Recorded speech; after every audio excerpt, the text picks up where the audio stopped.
Hello friends, irrigation engineering का आज हमारा चौथा क्लास है और आज हम लोग इसमें देखेंगे सॉइल वाटर, जिसमें हम लोग ग्रेविटेशनल वाटर, कैपिलरी वाटर और हाइग्रोस्कोपिक वाटर देखेंगे। इसके साथ साथ उसका जो मूवमेंट होता है सॉइल में उसको देखेंगे।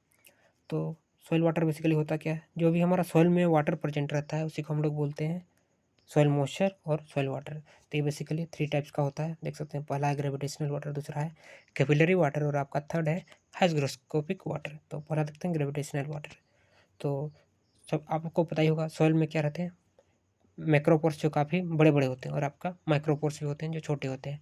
तो जो भी जितने भी हमारे मैक्रोपोर्स रहते हैं उसमें जो भी वाटर मतलब प्रेजेंट रहता है उसी को हम लोग बोलते हैं ग्रेविटेशनल वाटर। और क्या होता है, drains out easily due to gravity, और ये ग्रेविटी के कारण ड्रेन्स आउट हो जाता है इजीली। इसी को हम लोग बोलते हैं फ्री वाटर भी बोलते हैं। और ये जो वाटर है आपका held between 0 to 0.33 bar soil moisture tension, means 0 to 0.33 bar जो भी हमारा सॉइल मॉइस्चर टेंशन रहता है इसके बीच ये मतलब प्रेजेंट रहता है। और ये जो वाटर है आपका, ये तो ग्रेविटी के कारण ड्रेन्स आउट हो जा रहा है, तो ये जो है आपका प्लांट को अवेलेबल नहीं होता है। और ये क्या करता है, इसका थोड़ा डिसएडवांटेज है क्या, it reduce aeration in the soil. ये जो हमारा सॉइल में एरेशन होता है जो प्लांट ग्रोथ के लिए काफ़ी हेल्पफुल है, उसको ये रिड्यूस कर देता है। तो इसका रिमूवल काफ़ी नेसेसरी है for optimum plant growth. Next है हमारा कैपिलरी वाटर।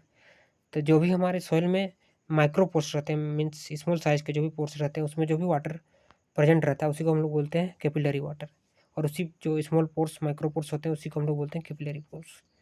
तो इसको हम लोग बोलते हैं water of cohesion, water of cohesion भी बोलते हैं इसको। और ये जो हमारा देख सकते हैं soil moisture tension between 0.33 bar to 31 bars के बीच अवेलेबल रहता है। और इसमें से 0.33 टू 15 बार्स तक जो वाटर अवेलेबल है वो आपको प्लांट को अवेलेबल रहता है, और 15 टू 31 बार्स तक प्लांट को अवेलेबल नहीं होता है। और ये आपका जो भी सॉइल सिस्टम है उसमें इजीली मूव करता है, और ये जो आपका ड्रेन्स आउट इजीली नहीं होता है सॉइल प्रोफाइल से। तो ये आपका कैपिलरी वाटर। नेक्स्ट है हमारा हाइग्रोस्कोपिक वाटर। तो ये वाटर आपका जो भी हमारे सॉइल पार्टिकल्स होते हैं उसके मतलब वो इस वाटर को अपने सरफेस में मतलब टाइटली बाउंड करके रखते हैं बाय एब्जॉर्प्शन फोर्स। इसी को हम लोग बोलते हैं वाटर ऑफ एडेशन। एडेशन इसलिए नाम दिया गया क्योंकि जो हमारा सॉइल पार्टिकल्स है वो इसको मतलब बाउंड करके रखा है। मीन्स ये आपका सॉइल अलग पार्टिकल हो गया, वाटर अलग हो गया, तो अलग अलग पार्टिकल्स के बीच जो जो फोर्स लगता है बॉन्डिंग पर, तो उसी को बोलते हैं एडेशन, इसलिए इसको वाटर ऑफ एडेशन भी बोलते हैं। और ये प्लांट को अवेलेबल नहीं होता है और काफ़ी ज़्यादा प्रेशर चाहिए इसको एक्सट्रैक्ट करने के लिए। और ये मोस्टली आपका जो भी सॉइल कॉलोइड्स होते हैं उसमें ये रहता है, और ये काफ़ी स्लो रेट से मूव करता है इन वेपर वेपर स्टेट में। और इस ये जो वाटर है ये आपका जो भी हाइग्रोस्कोपिक कोफिशिएंट है, means greater than 31 bars soil moisture tension होता है ग्रेटर देन 31 बार्स, तो उसके एबव में ये अवेलेबल रहता है। आप यहाँ फिगर में देख सकते हैं डिफरेंट टाइप्स ऑफ वाटर। ये आपका सॉइल सॉलिड हो गया। अब ये जो जिस वाटर को बाउंड करके रखा है ये वाला, तो इसको ये हो गया आपका हाइग्रोस्कोपिक वाटर।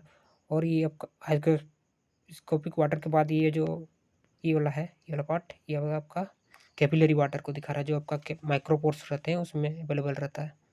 तो देख सकते हैं ये इस वाटर और इस water means water water same हो गया, तो दोनों के बीच जो फोर्स लग रहा है इसलिए इसको कोहेसन भी बोलते हैं, वाटर कोहेसन कैपिलरी वाटर को। और कैपिलरी वाटर के बाद वाला जो पार्ट है ये वाला, ये आपका जो इजीली ड्रेन्स आउट हो जाता है जिसको हम लोग ग्रेविटेशनल वाटर बोलते हैं, जो हमारा मैक्रोपोर्स में अवेलेबल रहता है। तो ये आपका हो गया ग्रेविटेशनल वाटर। नेक्स्ट हमारा देखते हैं सॉइल वाटर मूवमेंट क्या होता है। तो मीन्स जो भी हमारा सॉइल है उसमें जो वाटर का मूवमेंट होता है उसी को ये बता रहा है। तो movement of water within the soil ये काफ़ी कॉम्प्लेक्स फिनोमिना है due to variation in states and direction in which water moves. तो ये बेसिकली तीन टाइप का आपका सॉइल वाटर मूवमेंट सॉइल में देखने को मिलता है। पहला सैचुरेटेड फ्लो, अनसैचुरेटेड फ्लो और वाटर वेपर फ्लो।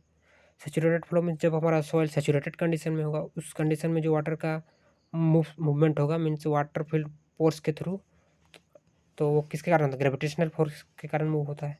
और अनसैचुरेटेड के केस में क्या होता है, जब हमारा सॉइल अनसैचुरेटेड रहता है तो ड्यू टू सरफेस टेंशन के कारण जो भी हमारा water thin film soil particles के सराउंडिंग में जो भी हमारा वाटर रहता है थिन फिल्म के फॉर्म में, उसका मूवमेंट होता है ड्यू टू सरफेस टेंशन। तो हो गया अनसैचुरेटेड फ्लो। तीसरा हमारा वाटर वेपर फ्लो।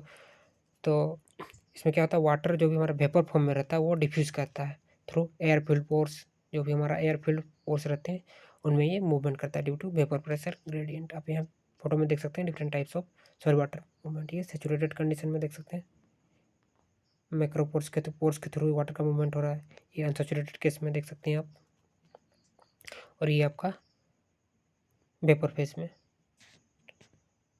तो इस तरह सॉइल वाटर मूवमेंट होता है। तो आज के इस वीडियो में बस इतना ही। Thank you.